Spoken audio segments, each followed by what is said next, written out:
Hey everyone, in today's video I'm going to show you how to fix error 0x0000011b. And this error usually appears when you're trying to connect to a printer, and it says Windows cannot connect to the printer. To fix this, come to the bottom left and search Registry Editor, and select Registry Editor. Then you're going to want to come to the following dropdowns: HKey local machine, System, CurrentControlSet, Control, and then you're going to want to scroll down until you find Print, and select the dropdown for Print. Select the print folder, then right click, select New, DWORD 32-bit value, and then you're going to want to rename it RpcAuthnLevelPrivacyEnabled. I'll have it in the description so you can just copy and paste it, or you can write it out yourself. Just hit enter, then double click it, and make sure that the value data is set to 0, then hit OK. Now come to the bottom left and search Services, then scroll down until you find Printer Spooler. Right click this, and then select Restart.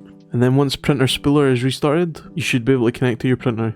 Now if you open File Explorer and select Network, you should see that your printer's here, and if you double click it, it will connect to your printer. If you found the video helpful, don't forget to like, comment, subscribe, it really helped the channel a lot. I'll see you in the next one. Thanks for watching.